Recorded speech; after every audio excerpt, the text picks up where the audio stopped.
America. How are you all? Another Big Sam and Nephews podcast.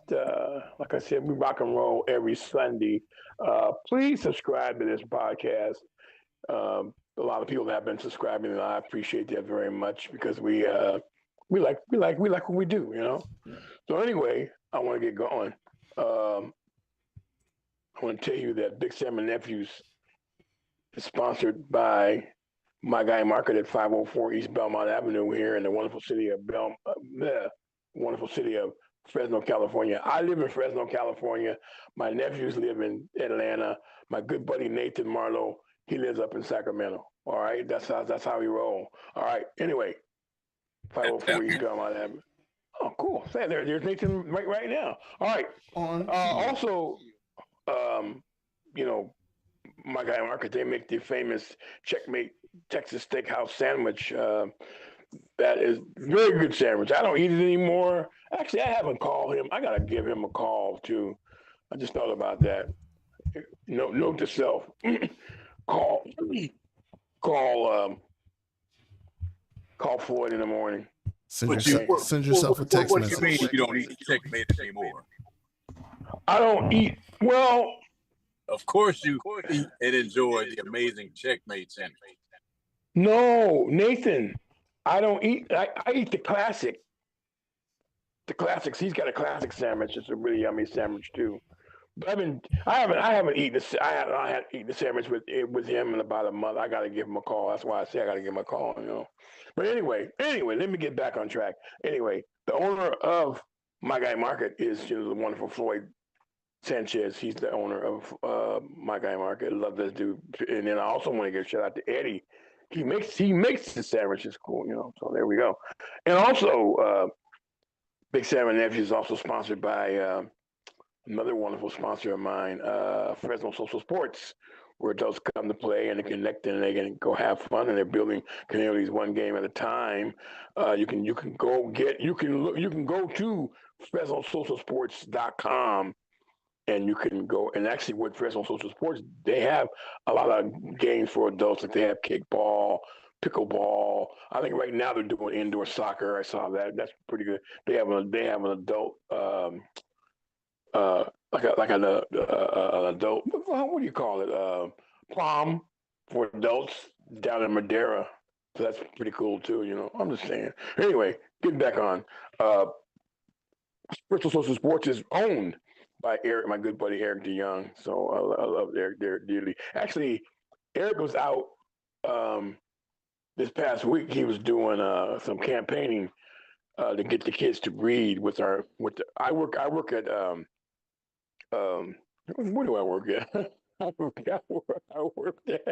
I work for the Fresno Grizzlies here in the wonderful city of Fresno, California.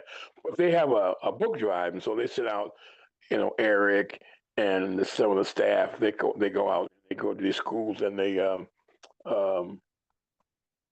motivate kids to go read books. And so anyway, Eric was doing that this week. So it's a really cool deal. Anyway, let me get back on track. I was going to get to some other stuff. I just found out that they traded Wiggins back to Golden State. Wiggins. Is that right? Wiggins. Yeah, he's back. He's back at Golden State. It just popped up on the screen right before I got on. I said, "Oh, that's interesting." What they give up for him, or have you got that? I think it was a trade for a trade. Someone else probably wasn't happy, and here's the deal: Golden State's reign of championships is gone. That's done. They're not going to win anymore. That's kind of like old news, honestly, because they haven't really been in strong competition, or sort of at the top of the list to take a title for the last 3 or 4 years. Not really. That is true. That is very true. So for them to be a year, then 2 years, and 3 years, let's say 4 years older, and they lose their key players, right? That's probably crap. So I wonder if they traded Wiggins to kind of fill Jimmy Butler's sort of position. That's what they're trying to do. And then see, Jimmy Butler is out for the season too. But Jimmy Butler He's is out not he's out until about a year from today. Yeah, he tore his right. ACL. And so he is not the Jimmy Butler as we come to know Jimmy Butler. But actually, Jimmy Butler, you think about it. Let's be realistic. Let's be honest about it, people. Has Jimmy Butler won any championships anywhere he's gone? I'll wait. Negative. I mean, Correct. the thing with Jimmy Butler is that he needed, like, he hasn't conformed to the Warriors way fully. I think he has, but he hasn't.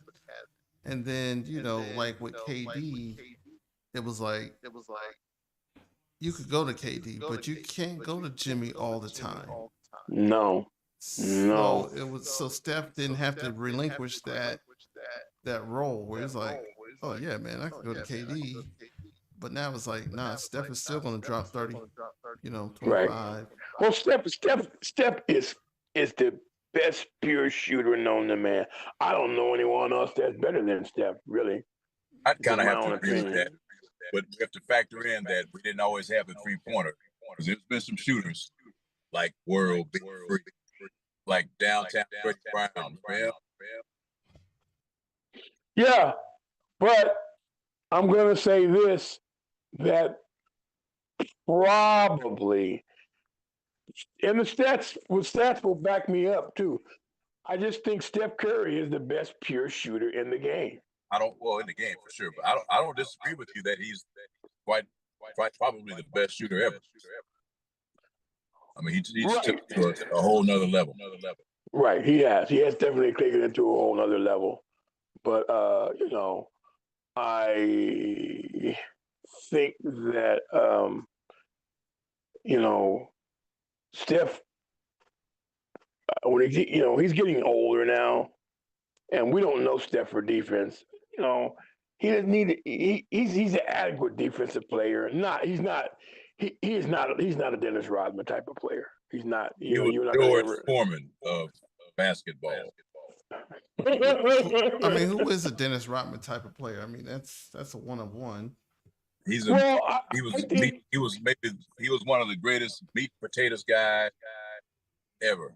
He was all dirty, blue collar. Yeah, that for sure that's Dennis Rodman. He did everything that he didn't really want to score. He wasn't that type of player that was going to score a bunch of points because that's not Dennis Rodman's forte, is it? No, of course not. Of course not. We know that. I was shocked when I learned. It's actually Frankie that told me. I'm headed to Frankie now. That his first couple of seasons. Well, let's say his first 3 seasons. He used to average 10, 12 points a game. He did. Always a 3 or 4 point a game guy. Nope. Right. No, but he actually did. Nah, he was he. I mean, he's around the basket. I mean, you had Isaiah Thomas and Sally. Yep. I mean, it's part of that front court. I mean, you got to remember, man, he runs like a deer. He's as fast as I don't know what. Right. Young Rodman, man, he used to get down the court, man. Isaiah, like to push the ball. So he was in the perfect. Good call. He was in the perfect situation. You get layups and dunks. Garbage, some putback. Garbage points. Yeah. Right, garbage points for sure. I guess would we be safe in saying that Dennis Rodman wasn't a threat to move Steph Curry out as greatest shooter of all time? No, not at all. Yeah, not at all. But Steph Curry cannot rebound like Dennis Rodman either. Dennis Rodman for a couple of years in a row, he led the league in the rebounding, and that's a fact. Yeah, he was tough. I think sometimes, and this is just me, America. This is just my own personal opinion. This is just me. I have a hard time watching basketball games. I have a hard time watching sports, period. Because I'll turn the game off and go watch a movie, and I'll end up going to sleep, and I'll wake up, and of course, my stat guy, my brother, will text me and say, well, so and so and so and so won. I was like, oh, okay, cool. So it just, I don't, I've watched so much sports in my lifetime. I had to cover sports for 22 years in Minnesota when I worked for a radio station in Minnesota. So I was always, and sometimes I had to cover two sports in a day. I'd cover the Vikings, take the train over the bridge, to the University of Minnesota there, and I'd go Huntington Field. I'd go watch the Vikings play before they built, U.S. Bank Stadium. And I'd take the train back across the bridge, and I'd go, boom, to the parking lot, boom, and I go right in, and I covered the Wolves at night. So many, many nights I would be up till like 11 o'clock, 12 o'clock, coming home from a game, and that part just, it burns you out. It really does, I just never, I didn't, I mean, I guess the euphoria of it was I was going to go watch a game, but that kind of wears out when I'm sitting in the press box. I got people texting me, "Do you know who's going to win?" I don't know who's going to win. I don't know. Like, let me think about that one. Yeah, it's just like people they text me with asking me. I just put my phone down. I don't even answer the phone. It's like, But I kind of, like I said, I'll say this. America, God's been so good to me. I cannot complain about nothing. He's been good to me. I've watched many, many sporting events, met many, many people from having covered sports, and so I like it. I do. I like the sports, but I guess I'm just burnt out on the sport, so, which is why I do this podcast, which, by the way, next month we'll have been on this podcast, Big Sam and Nephews on YouTube for 8 years. Big Sam. I'm just saying. But I and people say, well, why do you do this podcast? I do this podcast because radio is becoming obsolete. It really is. Facts. And especially with the podcast, it's like people don't really, a lot of people are doing podcasts. I just do this podcast for fun. That's all I do it for fun. Sam, I had big man, because you could very easily have with the sort of more modern. You're breaking up, Nathan. What's that? You're breaking up. Okay. Right. Yep. I'm about to log out and log back in. All right. But I enjoy what I do. I enjoy this. It's just hard for me to just watch a whole complete game because of many a day I'd be sitting up in the box office, the box office, the press box, having to cover these games, having to cover the Timberwolves. Timberwolves don't have a press box, but I'd sit there, in press row, and I guess it was like the biggest prestige because it was your name and the radio station on there, and it's like, yeah, okay. But then after a while, you get burnt out on that. It's like, okay, big whoopee. Big deal. Think about it. You're there at least 2 or 3 times a week. Right. Right. And then I got to pay for parking. I'm whining. I know. Then you got and then all the games start at like 7:30, so you don't get out of there until 9:30. If you got to interview then I got people, turn around, and then interview people, that's 10:30, and then you got to do right. Like, dude, I don't get home. And then when KG was here, I remember when I worked for the Timberwolves from 1999. No, I'm sorry, from 1995 to 2000, which is the 5 years I worked for the Timberwolves, and a lot of people don't even know that. They say, I work for the Timberwolves, man. Yep. I want to give a shout out to my good buddy Dave Milkey. He was right there with me. Big Dave? Yeah, Big Dave. Man. I should get him back on, too. I really do, man. That was my guy, man. Yeah, he's a good dude, man. Good dude.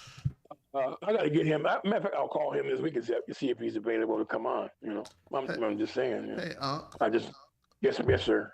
Can we talk about these coaching vacancies and let's go for it. and all the stupidity that these damn coaches Oh are. my Oh, gosh. when you talk about complexion for the connection, boy, it is showing its like soon as my pet peeve is Atlanta because you get rid of Raheem Morris and then you go Who was hire 9-8, by the way. exactly. He was 8-9, rather. I'm sorry, 8-9. He's lost. He was 2 games under 500 in 2 years, right? Right. But then you go hire stupid ass Stefanski that only won 7 games in 5 years.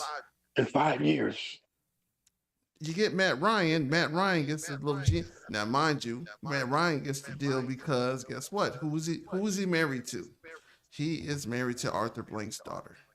Right, the owner's daughter. So he gets the nod. He gets carte blanche. Yeah, exactly.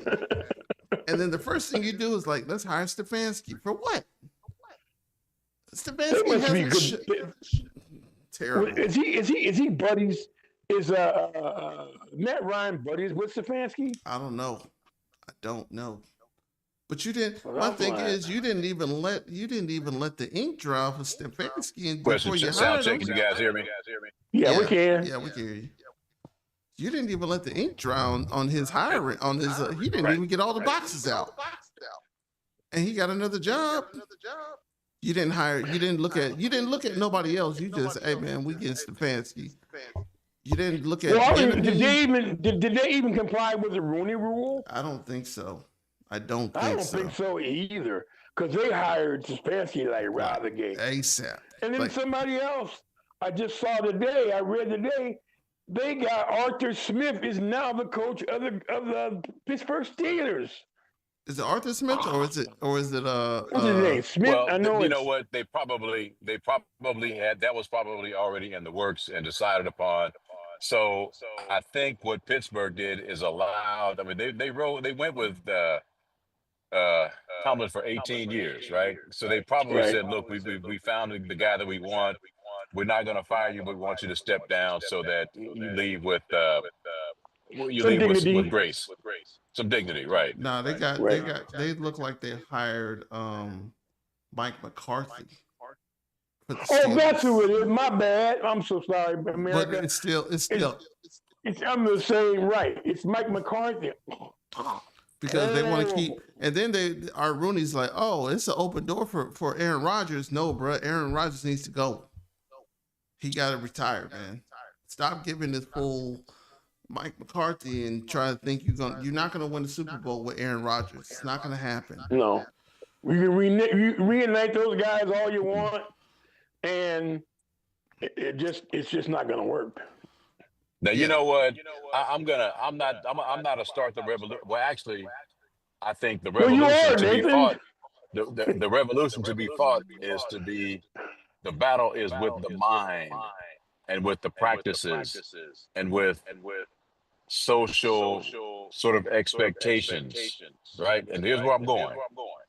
Last night, I sort of watched a couple of times and dozed off and listened all night because it kept looping to, in essence, success principles, right? And let's just put it out there. Are some of the success principles of our Jewish brothers and sisters, right? And it cites statistics, and I'm going to tie this into what you guys are talking about right now. How something like Jewish people are 0.2% of the world's population, but they're half the billionaires. Right? I wonder why. And it's even. I'm joking.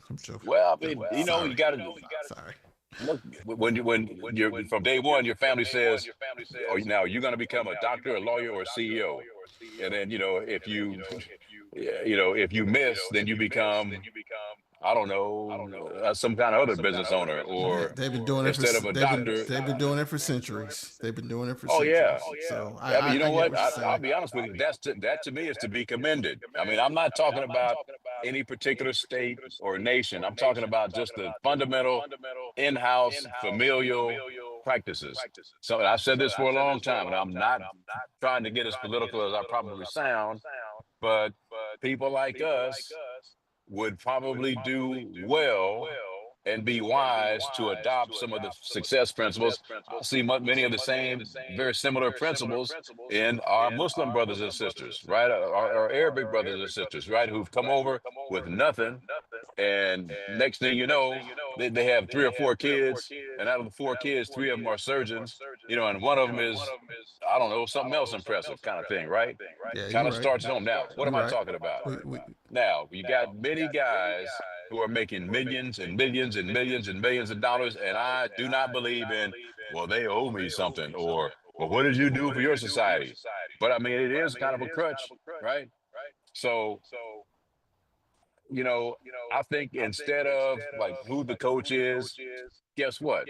You when you have your own business, or you go downtown and doggone 2 surgeons out of every 5 are people that look like you. Well, problem solved. Now, I don't believe that the start or the ultimate fix to that problem is to have a bunch of guys who've made it. Well, gimme, gimme, gimme, gimme, gimme. It kind of starts at home. Okay.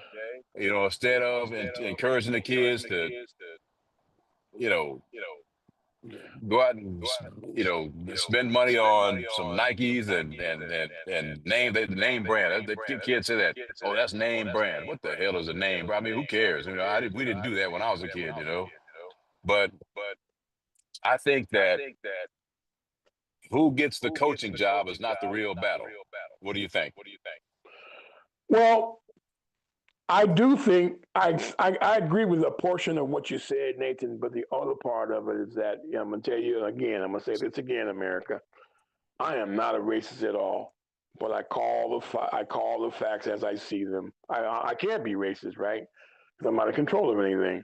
But if you have the connection for the complexion with the connection, that's what it is. That's how it is in Atlanta. And I'm gonna take it back. I'm gonna take it even further. You can tell. You can look at it and see where they're grooming. What's the quarterback's name? Kirk Cousins. They're grooming him to go into now to be an announcer. yeah. I mean, they're grooming him. I can see it. I can see it as plain as day. It's like, well, yeah, Kirk Cousins he is said it. I mean, you got a couple of things. I think what gets people is not that some of these guys are getting. I mean, some of like I'll give an example off of McCarthy, like Philip Rivers, right? White Christian, not saying anything bad, but now he's coached high school. But then you're like, oh, hey man, you're up for the Bills job, like off the rip. Like you're up for the Bills job. Can he be a good coach? I don't know. Probably so. Because he knows football. He has IQ, whatever. So I'm not mad at it. It's just like you have all these other guys that's like, hey man, you gotta go pay your dues. And the black guys, they're paying their dues and paying their dues and paying their dues and paying their dues. And it's like, what the, like you don't even give them a chance. I mean, DeMarco, what's the coach for the Texans? He paid his dues. No, DeMarco. Yeah, he didn't wait long, and he had success. He did. So, and he had some success this past year. They got into the playoffs. Yeah. So I understand. I know where you're going with this, and I think they pulled the trigger too quick on a lot of coaches. You know what I'm saying? Oh yeah, for sure. I mean, if you're gonna pull and it's to everybody's like or dislike, but I'm like, Raheem Morris, was he a bad coach? Nah, man, he's not a bad coach. No, he wasn't. He got dealt a bad hand and made it better. Well, he is down there in Atlanta, and to me, you're on mute, Nate. He was one of the perfect coach for the situation. You're on mute. He's 8-9 in a dome stadium. Right. At 8-9, and that conference wasn't a tough conference either. But again, you have got to have the players. Yes. You don't have the players. I mean, Penix was hurt half the year. You come in with Kirk Cousins. There was a lot. It's not friction. It's just like you got the $180 million man sitting the bench. So that's a Right. lot of money, So you don't have any money to go get nobody else to surround No, Penix or your because defense. you put you got that you recruit this guy, and is he a good quarterback? No. He's an average. Kirk Cousins is just an average quarterback because Kirk Cousins hasn't done anything either. Right. What has he done for me lately? I'll wait. Lost in the playoffs, but it's all good. Right. Up in Minnesota. I mean, I think Lost in the playoffs there. I think right. I think with Cousins is just, it is what it is. I mean, you get paid off of what you're doing, right? So just Sam Darnold, glad that Sam Darnold's having success this year, and he kind of can right the ship, and he could possibly go to the Super Bowl, blah blah blah blah blah. But it's like we give these guys, coaches specifically, sometimes they move on too quickly, sometimes they move on too late. I think like Stefanski, they should have moved on way quicker. I mean, that was another place that had bad quarterbacking. You give 235, 234 guaranteed money to Deshaun Watson. What you can't get nobody else. Who you gonna get? No, your hands are strapped. Yeah, so it's bad. It's bad business moves. And see, Cleveland, Atlanta. It's a wonder why they're horrible. Sound check. Can you guys hear me now? Yeah, I can. You go every single stinking freaking year. Those teams, they pop up. The same teams. Right. And I'll even throw Las Vegas Raiders in there too, because when Al Davis ran that team, they had winners. Al Davis was a football man. Correct. His son is a playboy. Or it looks like he's a lefty. He's a playboy. It's like, that's another. What does he know? That's another squad. It's like, what are you doing? Right. Like what are you gonna do? Because you have another coach. How did that dude get that cat is a carrot top, man? Yeah, man. I just wonder how in the world did he get? He was the son of the former. He inherited this team. Al Davis, he has red hair. Al didn't have red hair. I wonder what color his mom's hair is. I don't know. He doesn't look like. I mean, I don't know. Yeah. He looks like he's a very wealthy guy, and I guess if you're that wealthy, you can look any kind of way you want. I suppose. I'm just saying. I don't know. Well, that's true. I'm just saying. You got that kind of cheese. You can look. Yeah, it kind of doesn't matter. Look. Right. I mean, I have to try hard to look average. Right. Hey, Uncle, what do you guys think about the Giants hiring Jim Harbaugh? Oh, I think it's a good hire. He's a good hire. Coach. He's a winning coach. Yeah. He's a fundamental dude, man. Yeah. I think he'll fit. And you got Jackson Dart. He got some weapons over there for real. Oh yeah, he's got Jackson Dart's a good quarterback. And they got a defense. He can make that defense better. Oh my God, they got a good defense. But their offense is going to be good though, because he got three. You got Scabo. You got the tight end. You got 2 wide receivers that can go. So I think that both Harbaughs are meat and potatoes guys. I mean, it's war of the trenches. Yep, they're from Ohio. They're Ohio boys. Yeah, they're from Michigan. Yep. I think. No, Ohio. No, they're from Ohio. Ohio, okay. Yeah, I think one of them went to Michigan. Okay, close enough. Yeah, one of them went to Michigan. Yes, it's the Midwest. Right.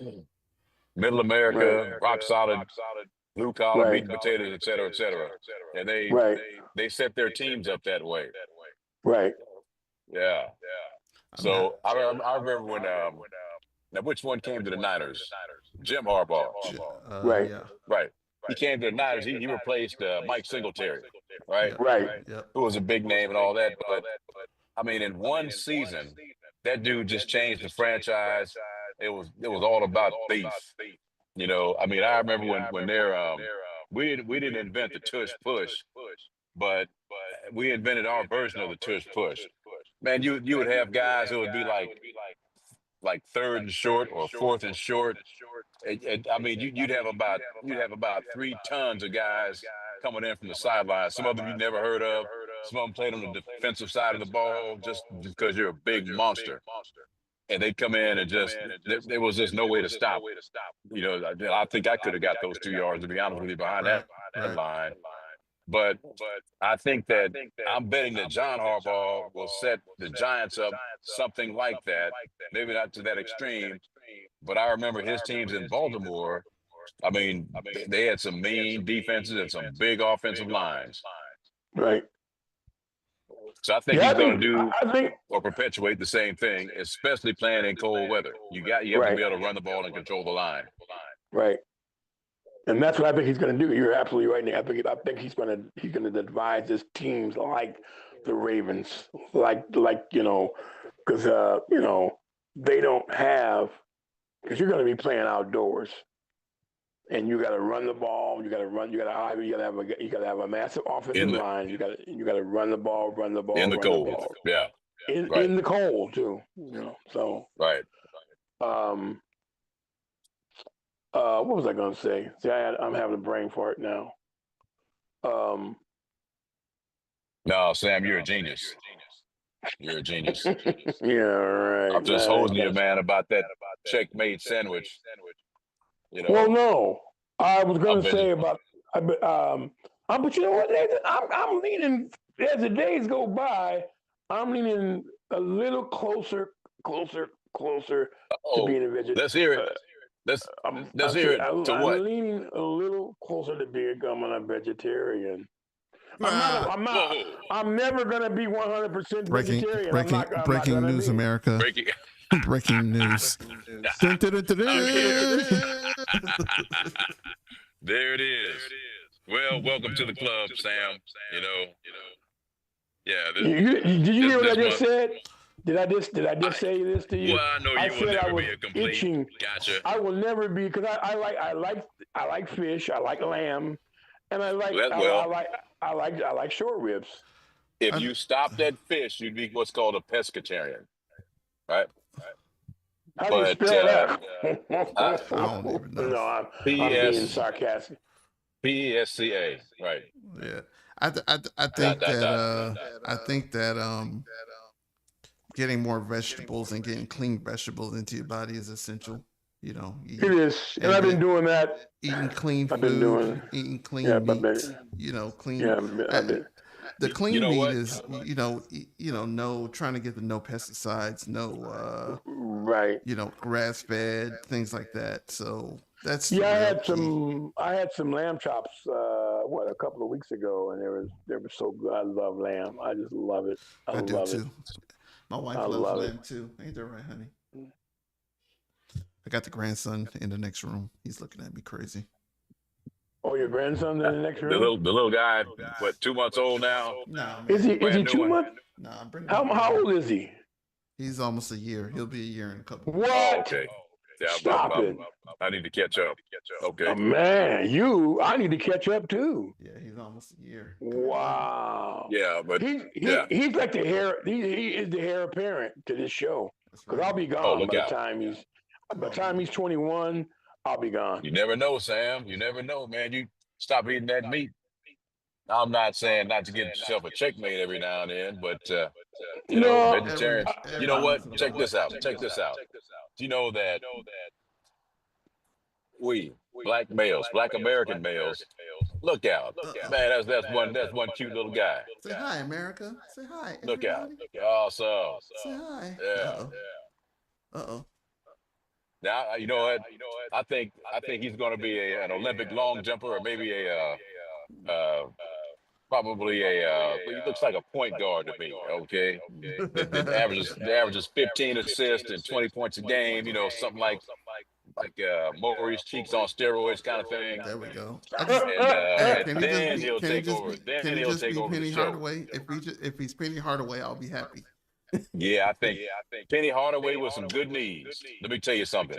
He was a player. Shaq summed it up best. Who do you like best as a teammate? In other words, who was the best player as a teammate, Penny or Kobe? He said Penny early, Kobe late. I think that summed it up. Yeah, So if Penny hadn't gotten hurt, I mean, there might have been two Kobe's in the league. and Penny was him. So was Grant Hill. Grant Hill was him too. Grant was bad. I mean, people always like, people have these debates of, I would take Penny Hardaway was garbage. I'm like, are you serious? Even after he hurt his knees, he was still beasting at everything. And then him and Grant I think Hill, if anybody what? can't remember Penny Hardaway, remember the little Penny on Little Nike? Penny. They had Right. Nike commercials. right? He was doing he and KG were doing all these Nike commercials, and they had a little Penny. That was a funny deal back in the day. Yeah. But now he's a fine college coach down in Memphis. A fine college coach. Good. Yep. See, I think Penny came in ready. Kobe was not ready. No, Was I in Southern California? No. But I mean, I was back in California when Kobe came in. I wasn't in Southern California like I was when Magic came in. But Penny, Kobe, I mean, that dude, I predicted that he is nothing. He's not ever going to be a good player because he couldn't play within the offense. He always looked disjointed and awkward. Not him as an individual, but I'm talking about if you're fitting him into the offense as a tall. He was always doing the wrong thing. He didn't have the flow. He didn't know the offense or whatever. And I confused that with being a poor, untalented ball player. He's always had plenty of talent, but that is testament to, in my opinion, to the fact that he was nowhere near ready. So, but next thing you know, I look up a year and a half later, and he's one what of a ball player. Right. Conversely, Penny came in. He was ready. He fit in. He was ready. He was domineering. And so I think that's the difference between the two that sort of confused me. One was ready. One was not. right. Yeah, I mean, Penny played. I mean, he was a beast in college, so he had a lot of other things going for him. Whereas Kobe had to kind of find his way a little bit. You know what I'm saying? He had to kind of find his way into how to play basketball. He's chasing his dad. He wanted to be great. It was a lot of different. There's a lot of different things going on with Kobe, where you're like, oh crap, like there it is. Like Kobe does this and Kobe does that. I mean, that was one of those things where it's like, oh, hey, Kobe, like what are you doing? So, all right, there we go. So yeah, so I'm just like, oh, there goes the Penny Hardaway. Well, I want to change the subject really quick, man. What do they call these shoes anyway? Thank you very much. I want to get back to baseball. I saw a program on YouTube. And this guy made some very, very valid points. And he was talking about some of the major league players that should be in the Hall of Fame, but are not in the Hall of Fame. And he brought out some names that I popped up. I was like, huh. But he brought up stats with the names.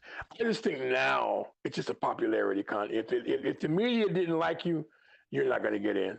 Yeah.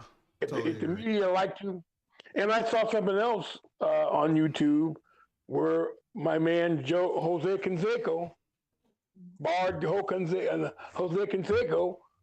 said it best. He told the truth. He said, "Hey, he admitted that he did take steroids. We know that. It's a fact, Right. But he also said he named about 4 other players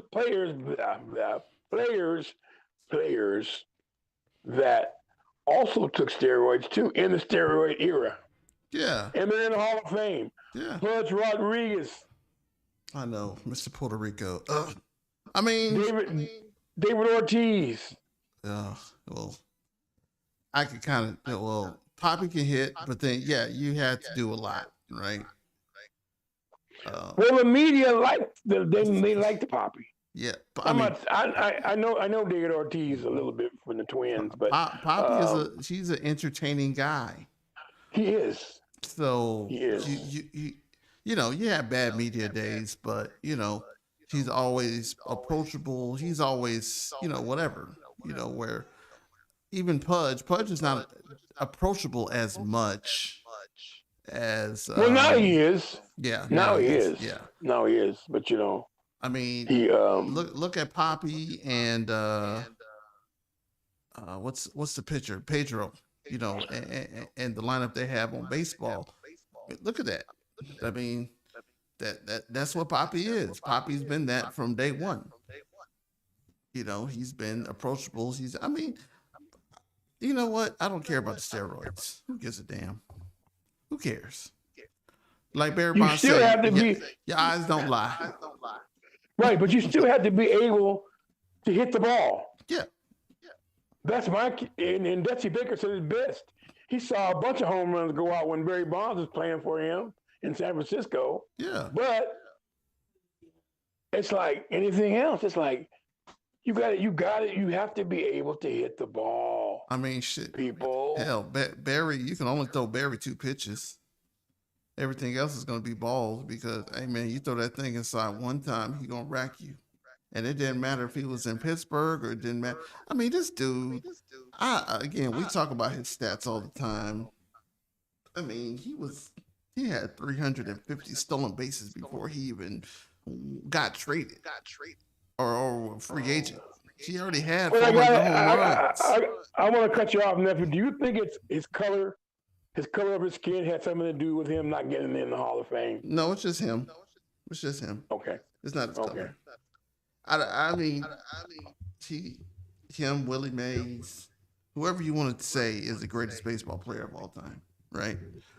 I mean, you guys seen Willie Mays. I haven't. But I've seen Barry Bonds in person. I've seen Nolan Ryan in person. I've seen Andrew Jones in person. I've seen Chipper Jones in person. I've seen Green Madison. I mean, greatness is greatness, no matter what. Right. And Andrew just got in. I mean, this guy he was 10 gold gloves in a row. Yeah, he should have been a long time ago. 10 gold gloves in a row. Well, again, and I guess that's kind of like why I got to ask: is color an issue? No, not this. It doesn't have to be the main issue because Jim Edmonds is not in. He's not in. He should be. Yep. Should be in. That's my point. I agree. I agree. I mean, some argue that one of the guys from Atlanta. Some people argue that the center fielder from Atlanta, Dale Murphy. I argue that point. Dale Murphy. Some say that Dale Murphy should be in. And Dale Murphy was the man. Dale Murphy's a devoted Mormon. He ain't about to start listening to rap music. So I don't think it's necessarily only color, right? Right. I mean, I think what baseball is bad, how they do things. Right. Just everybody has a vote. If you're right in the media, you get a vote. Like, why? Why should you get a vote? I mean, Andrew Jones got in on the players. On the players voting him in. Right. And that's the worst thing ever. That's the best thing, but that's the worst thing when you gotta wait longer. Yeah. You gotta wait longer to get longer to get in than than some of the other people. I mean, you got the rings, you got the credentials, you got everything, and it's like you said. I mean, you're still not in there. 10 gold gloves and 400 home runs. Yeah, what? Stolen bases. Everything. SBs. Yeah, and it took you more than 3 tries to get in. And you were batting 286 for your career. Right. He was a player. Now check this out. I didn't realize that Ken Griffey Sr. was a 296 career hitter. Yes. I had no idea. Yes. Man, and I'm sure he's proud of it, but I think that's a guy that got overshadowed by his son. Yeah. Yeah, that and the fact that he played with a lot of other great Hall of Famers. Yeah. Good call. Yeah. He was on the Big Red Machine, right? Right, he was on the Big Red Machine. Yeah, man. Speaking of the Big Red Machine, I saw Donald Lyle in Home Depot about a couple of weeks ago. I invited. I said, "Man, come back on the show." Oh yeah. maybe not every week. I don't know that, that's his thing, but yeah, it was very interesting to have a member of, well, as he puts it, he was blocked by the big red machine. So Right. yeah, Because and I can say this about Donald.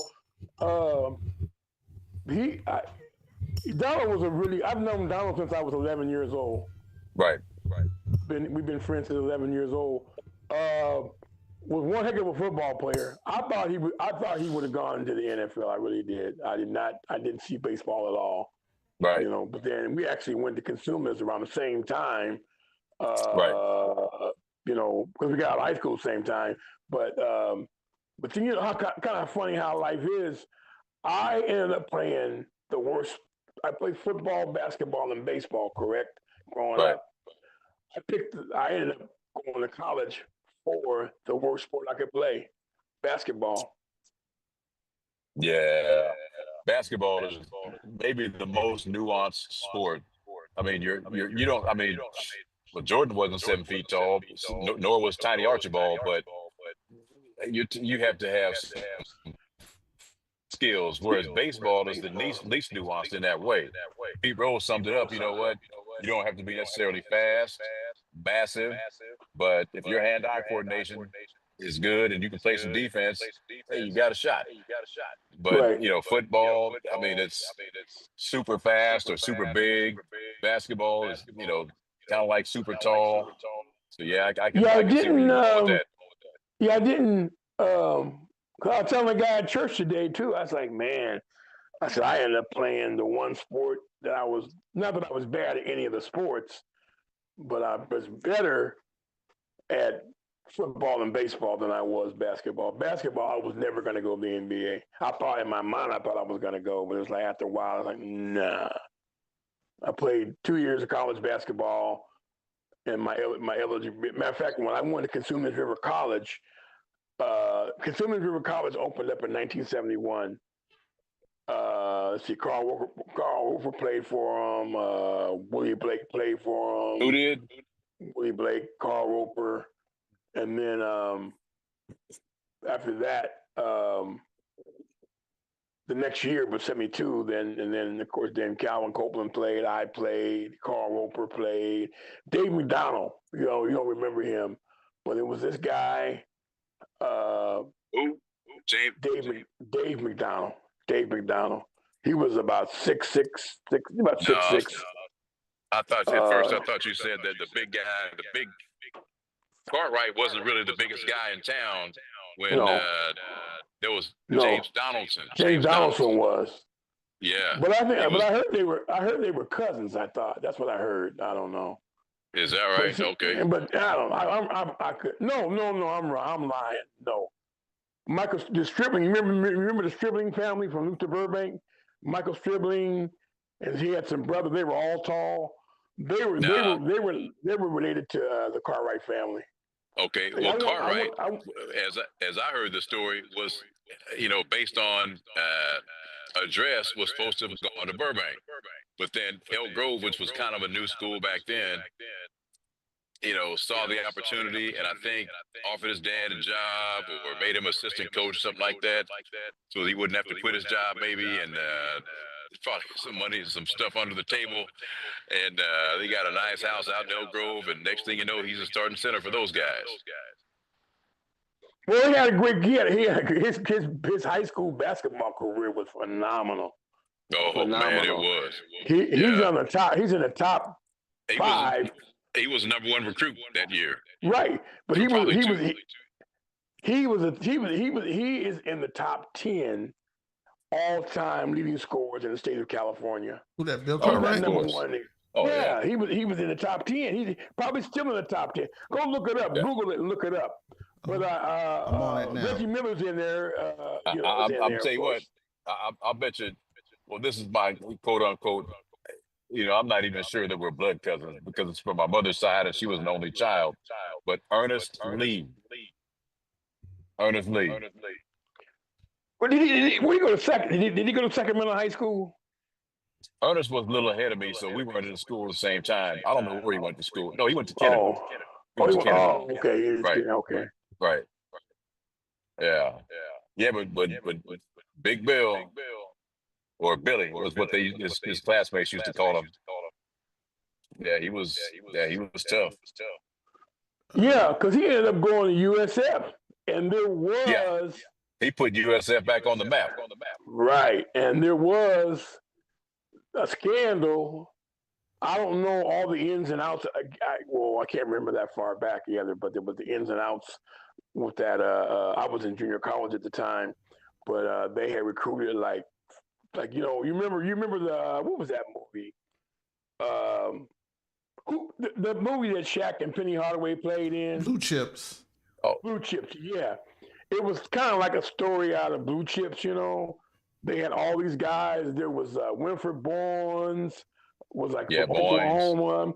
James Hardy was from Los Angeles. Yeah. Bill Cartwright's from Sacramento. All Americans. All Americans. All of them all Americans. Yep. And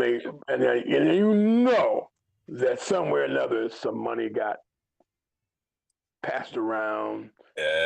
Kind of, sort of. That would be my guess. Right. But you know and what? So, I tell you what, I did want to make, like you brought up, somebody brought up Conseco, right? right, I did. And that's one. Yeah, I hope never.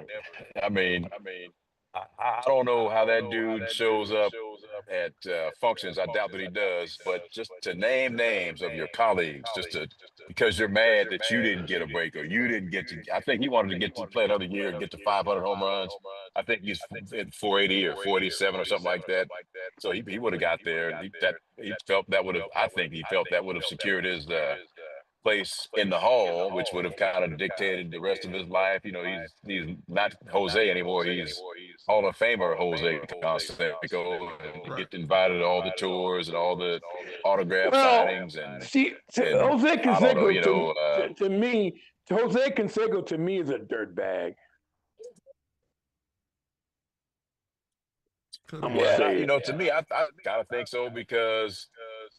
I mean, you don't rat out your colleagues. You don't rat out your, well, now I'm an old Air Force guy, right?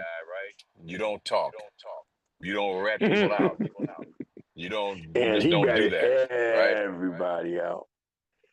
He and Markham McGuire aren't Yeah, even good friends anymore. it seems pubescent to me, like almost infantile. Like I can't have my way. I can't have what I want. So I'm gonna, I'm gonna bring you guys down too. Put the screws to everybody, and that's what he did. No that's respect. What he did. Yeah. So Barry doesn't like him. It's sad. But that's just my opinion about things. It's just like anything else. It's just my opinion. Right. But I probably said too much. The man is not here to defend himself. He probably wouldn't care to. Who am I, right? I'm not a former pro athlete or anything. He probably wouldn't care. But just as human beings go, one of the tenets of manhood, I think, is how do you stand up under pressure, or do you stand up under pressure? Or do you stand up under pressure?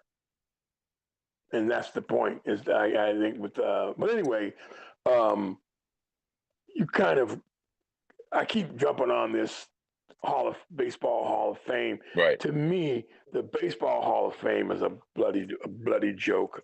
It is, because the people that should be in, that really, Roger Clemens, Barry Bonds, who else? Pete Rose. Pete Rose is going to be in now, but it took Pete Rose. Wait. So is there news on Pete? No, I'm just saying. Pete's in. He's in. I know, but I'm just saying. I'm just mentioning his name. He's not in. He's going to be in. Yeah, he'll be in. It's inevitable. He's going to be in. It's inevitable. I mean, have you heard? Because they have like the Veterans Committee and the after the main thing committee and the main committee, and there must be 3 or 4 different voting bodies, committees. So, but have you heard? I've wanted Pete to get in. I've been wanting him in for a long time. And Shoeless Joe Jackson. And some of the modern guys like Dick Allen, man. I think they say Dick Allen was the best player not elected. and they waited until for him to die, then he got in. He So got in. maybe, do you mean that maybe since Pete is no longer with us, that they'll put him in Now he's going to be in. Yep. Okay, And yeah, that's it my could be. point. And A what's little going bit to happen? mean-spirited. A little bit And mean-spirited, but it is. And the other thing is this, is that look at Barry Bonds. They're going to probably wait until Barry Bonds is dead and gone too. They're not going to let him in. That's why I say. That's what I say, Nathan. Perhaps could it be race that is involved in that? Well, I mean, look, Shoeless Joe is not in. And Shoeless Joe hit 356 for the 1919 World Series. So it's not like he was choking on purpose, I think the thought is that perhaps he knew but didn't say anything. He didn't rat his teammates out. And see, you know what? To me, that's kind of the opposite of what the other guy that we just finished talking about did. Okay. Canseco He didn't got mad and ratted everybody out.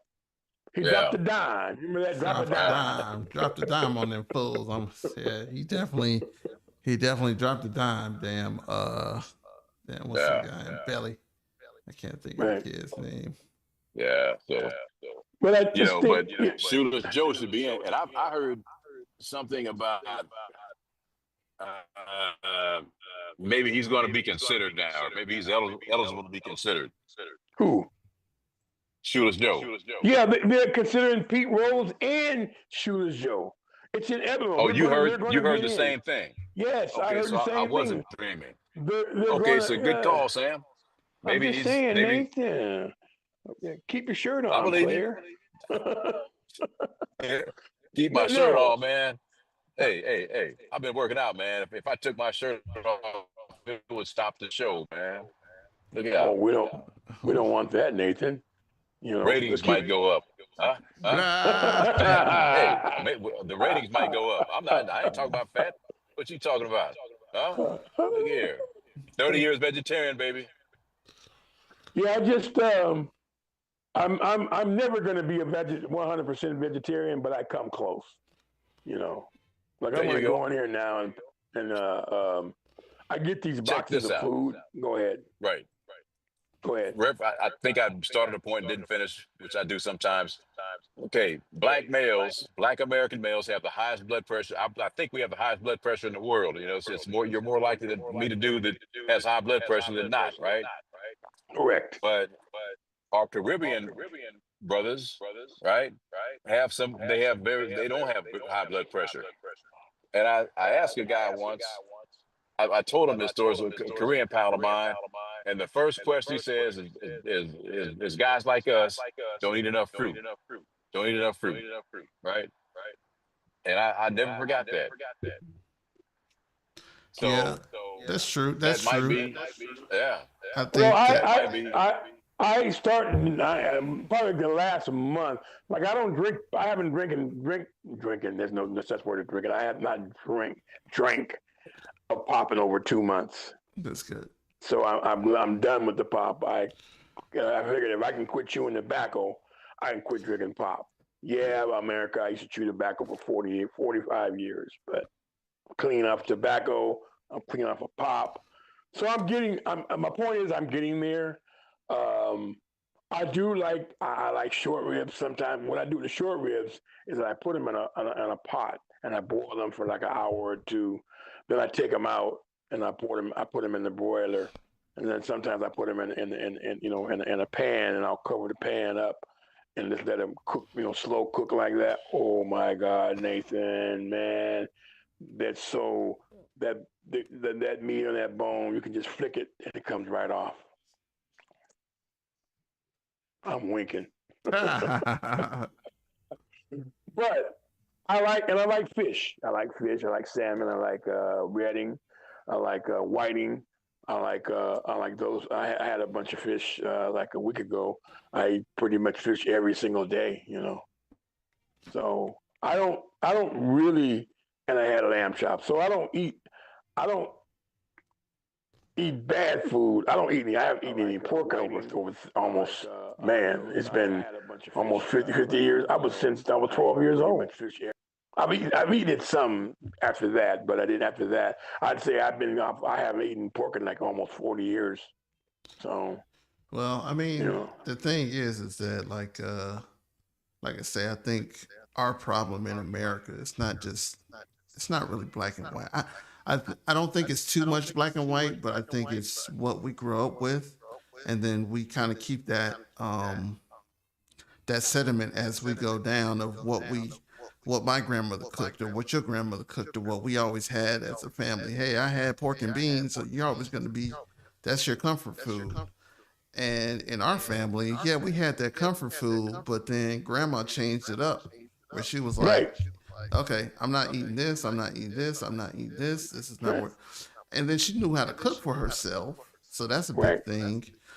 Like I tell my daughter, I'm just like, hey, learn how to cook bread, learn how to make pasta by yourself because that's the killer is all the chemicals that they put into preservatives and things like that. right, right. So I mean, yes, we need to eat more fruits and vegetables. We should eat more fruits and vegetables all the time. Well, Watermelon and yeah. I like watermelon. I'm going to go in here now. I had these little sticks of watermelon, and I freeze them up, and then I pull right. them out, and I eat them. It's like frozen watermelon, but they're so good, you know. But I drink a lot of water. I don't drink pop at all, and I haven't drank pop in over almost 45 days now. Yeah, I'm clean, I'm getting back off of soda.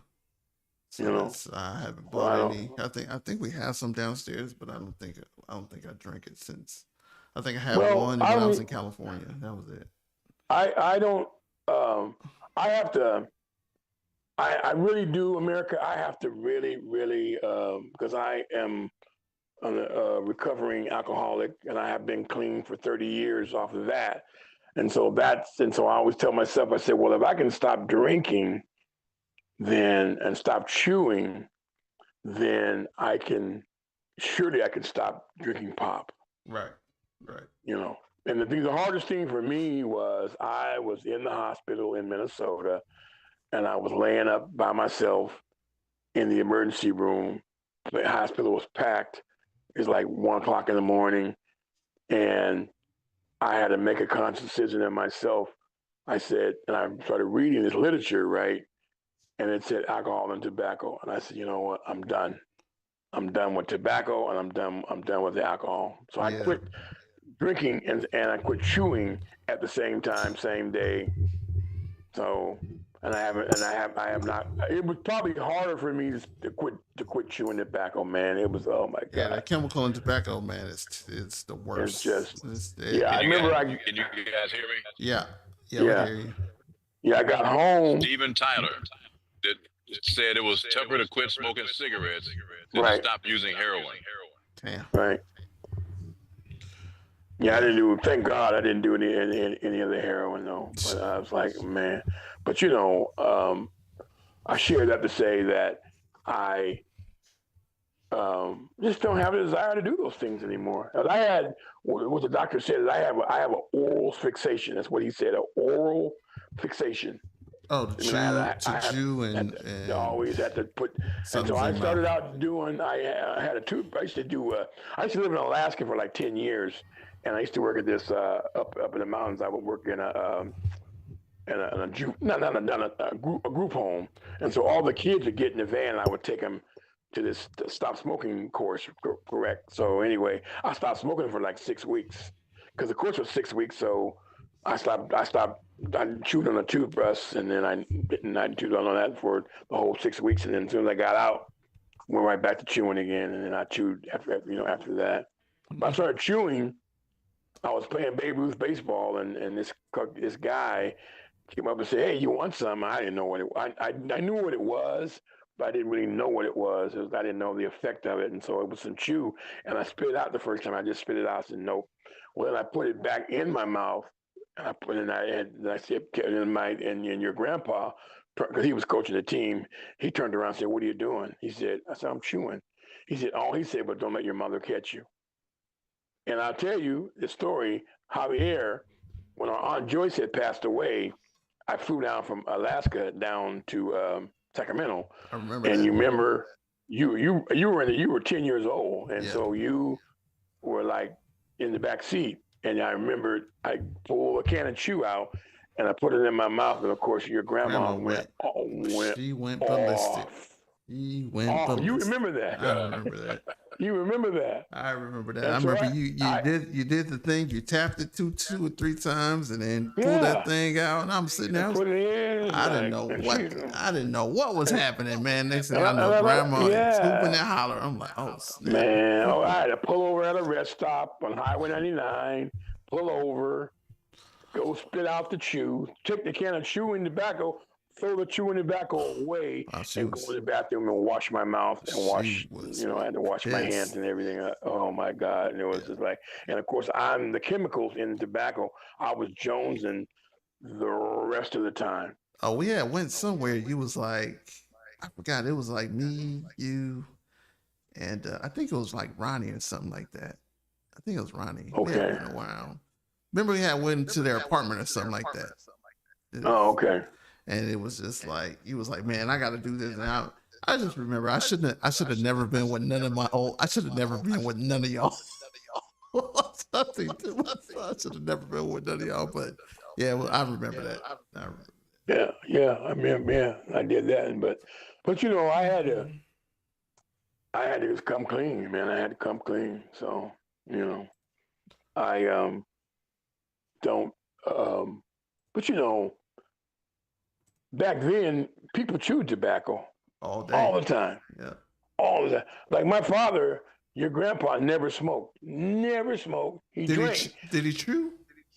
He didn't chew either. Damn, well, how the hell did he get? What happened was, you remember when he was in the National. My father was in the National Guard for 40 years, and he loved it so much that they had to kick him out. Yeah, for real. Literally, they had to kick him out. I said, so that's called high year of tenure. Yeah, he was a chief. He probably made. I was going to say he probably made chief. He was a chief master sergeant. That's what he was. He went as high. You can't. There's no such thing as double chief. He went as high as you. You know what? I did not know that, Sam. Big respect to Mr. Williams. Yeah. He went higher. He went higher than I did. Look, right. Yeah. I just remember. I remember my granddad. Man, he was like, what was the place he used to take us? He used to take us to Mather all the time, but he used to take us somewhere else. But man, he would go get that big old 18-wheeler truck with all the. Man, he was the man. He was like, hey, Sam, how you doing? As a little kid, it's like, I don't know nothing about the military. I have no clue.